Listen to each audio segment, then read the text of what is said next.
When the small boat reached the center of the lake, the girl cut the rope. The heavy stone dragged her unconscious mother to the bottom of the lake, and around her, the ground was littered with bodies. On the border between the United States and Mexico, this mother and daughter ran an inn. They only ever hosted one guest at a time. All the guests came and went without a trace, because the guests were either drug dealers or thieves. Even if they died, no one would ever know. To avoid raising suspicion, the mother and daughter often ate with their guests. They would secretly drug their drinks. After the meal, the guests would fall into a deep sleep, and the two women would start ransacking their belongings. The mother would go through the guests' luggage, while the daughter expertly sliced open car seats, searching for hidden money. Sure enough, she found tens of thousands of dollars in illicit funds. Then, they and their accomplices would take the guests to the lake. By now, the guests were still breathing. They bound their hands and feet, tied them to stone bricks, and rowed the boat to the center of the lake.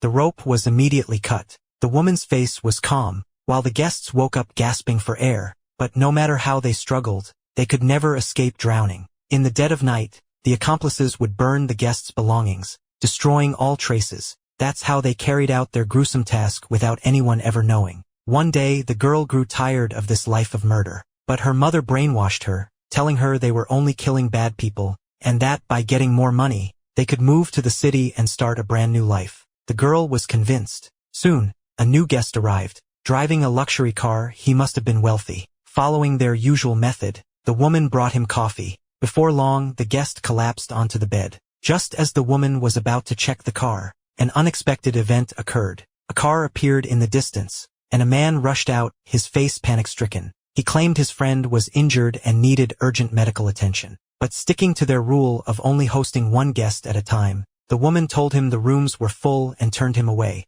To her surprise, the man pulled out a gun. This terrified the woman. The mother and daughter had no choice but to comply. To prevent them from calling the police, the man forced them back to their room. The woman was restless, for after such a long time, the previous guest would surely wake up soon. She quietly entered the guest's room. At this point, the guest had already regained consciousness. The girl quickly pressed a towel over his mouth, but the woman couldn't overpower the guest. She was knocked down by the man, who angrily grabbed her by the neck. The girl struggled desperately. In that critical moment, the man outside burst in, quickly knocking out the attacker with a single shot, and saved the girl.